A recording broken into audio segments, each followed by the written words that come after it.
शिंदे. 364.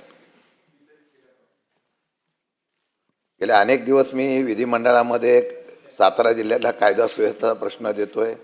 राज्यमंत्री उत्तर देतात. आज योगायोग आहे, मुख्यमंत्री आहेत आणि मला वाटतं की गृह खात्याची मुख्यमंत्र्यांनी धुरा घेतल्यानंतर न्याय मिळेल अशी माझी अपेक्षा आहे. सभापती महोदय, विश्वास आहे, कारण सभागृहामध्ये मुख्यमंत्री महोदय मी पेनड्राईव्ह दिला. काही अधिकाऱ्यांच्या चुकीच्या यामुळे कायदा सुव्यवस्था बिघडते आहे. यामुळे कायदा सुव्यवस्था बिघडते. मी या सभागृहामध्ये वारंवार बोललेलो आहे. मी राजकीय बोलत नाही, पण मुख्यमंत्री महोदय खरंच मी सांगतो, आपण रिव्ह्यू घ्या आणि तिथे असलेली पोलीस यंत्रणा ज्यावेळेला राजकीय थोडासा हस्तक्षेप होतो त्यावेळेला ती ढिली पडते, नाईलाज होतो, कायम करायचं असतं.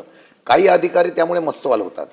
मी सातत्याने सांगितलंय क्राईम वाढले काय, तो 100% वाढलाय आणि हा वाढत असताना जे कोणी अधिकारी आहेत त्याचा उल्लेख पण मी केला, मी आपल्याला पत्र पण देतो आणि त्याचा चौकशी करून जर त्या खरोखर त्या सत्य असेल. मी परवा सांगितलं, काल 1-2 अल्पवयीन मुली ज्यावेळेला गेल्या त्यांची तक्रार करायला गेलेल्या वडिलांना सुद्धा आणि त्या पालकांना सुद्धा अटेंड केलं गेलं नाही, अजूनही ती तक्रार घेतली नव्हती.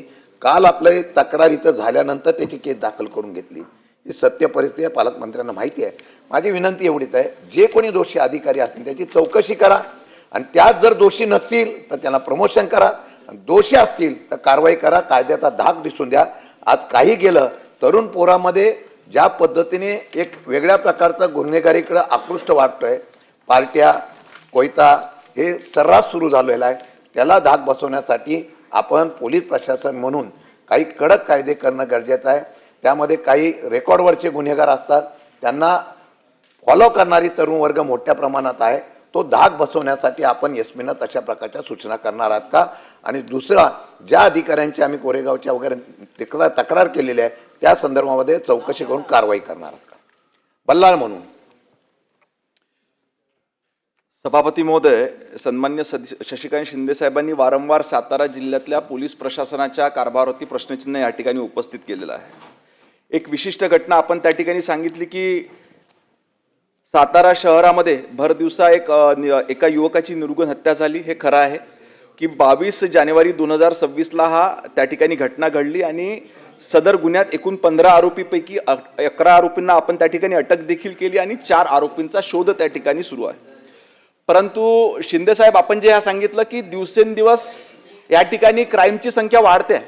मी आपल्याला या ठिकाणी माहिती देतो. 2024 आणि 2024चा कंपॅरेटिव्ह चार्ट देखील मी तुमच्यासमोर त्या ठिकाणी उत्तरामध्ये ठेवलेला आहे. या ठिकाणी लोकप्रतिनिधींनी दिलेल्या तक्रारीनंतर तातडीनं दखल घेऊन पोलीस प्रशासनानं कारवाई देखील तशीच त्या ठिकाणी केलेली आहे. आपण जर बघितलं तर 2024 साठी खुनाच्या 48 घटना सातारा जिल्ह्यामध्ये झाल्या होत्या. 2025 मध्ये 38 झाल्या. खुनाच्या प्रयत्नाच्या घटना 2024 मध्ये 113 झाल्या होत्या, 2025 मध्ये त्या 82 झाल्या. सदोष मनुष्यवध ज्या 19 होत्या 2024 मध्ये, त्या 2025 मध्ये 7 झाल्या.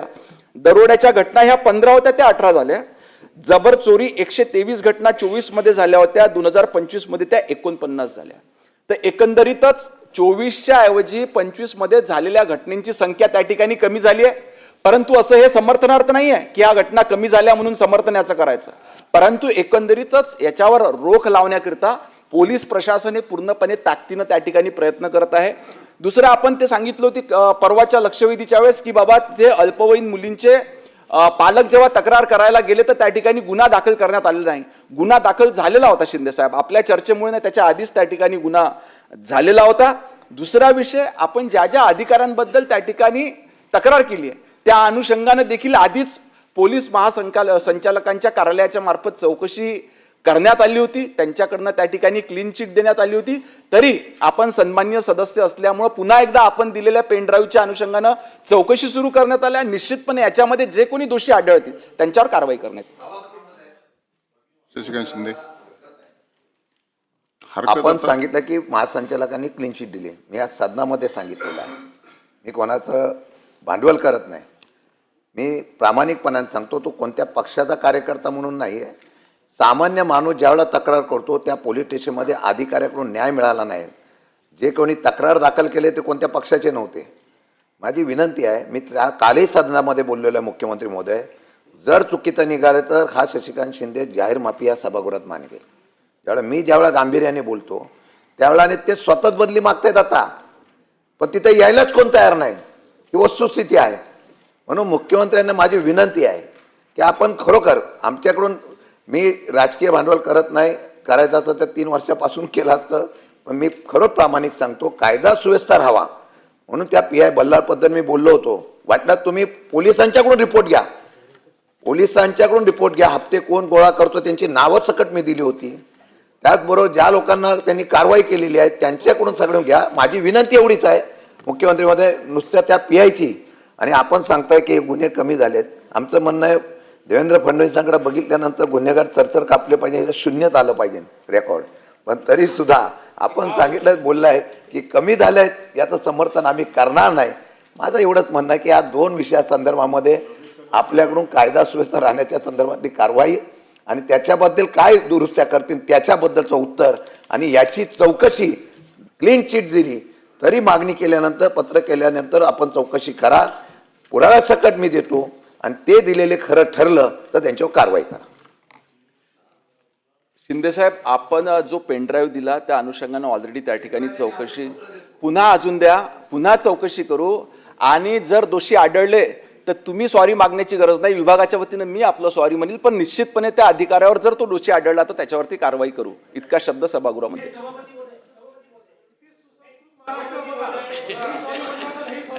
सभापती महोदय, आपण याच सभागृहामध्ये हा प्रश्न आला. सभापती महोदय, माननीय राज्यमंत्री, तुम्ही स्पर्धेमध्ये एकदम चांगल्या रीतीने बॅटिंग करताय, त्याबद्दल काहीच वाद नाही. माननीय मुख्यमंत्री महोदय पण आहे. सभापती महोदय, माननीय मंत्री महोदय मान्य करतायत की आम्ही चौकशी करू.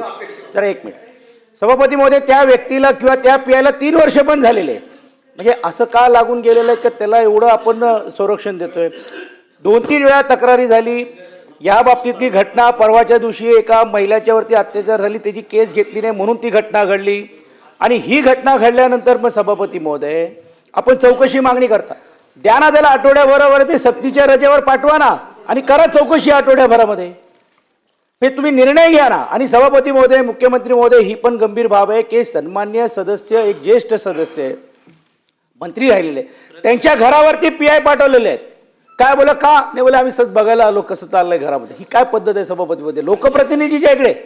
म्हणून सभापती महोदय विनंती अशी आहे की तुम्ही जर करायचे, एक तर त्याला 3 वर्ष झालेले आहेत, नाही तर तुम्ही त्याला सक्तीने आठवड्याभर पाठवा आणि तुम्ही चौकशी करा. सभापती महोदय, सन्मान्य सचिनजी अहिर, एक तर आपल्याला पूर्ण माहिती नाही, मी आपल्याला सॉरी म्हणतो. त्याला 3 वर्ष झालेले नाही आहे, 2च वर्ष झालेले आहे. दुसरं नाही, 2च वर्ष झाले आहे. मी आपल्याला जबाबदारपणे माहिती घेऊन त्या ठिकाणी सांगतोय, त्याला 3 वर्ष नाही 2 वर्ष झाले.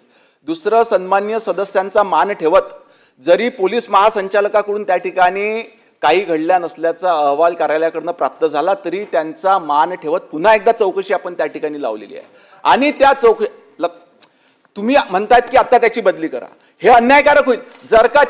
जर त्याची चौकशी झाली आणि त्याच्यामध्ये क्लीन चिट मिळाली तरी देखील यांच्या सांगण्यावरती, यांच्या माहितीवरती आपण पुन्हा त्या ठिकाणी चौकशी लावलेली आहे, आणि चौकशीचा अहवाल प्राप्त झाल्यावर तो दोषी आढळला निश्चितपणे त्यावर कारवाई करण्यात येईल. स्पेशल चौकशी लावली. आता प्रश्न क्रमांक 6, 8388. महोदय, प्रश्न क्रमांक 8388. वितरित केल्याप्रमाणे सभापती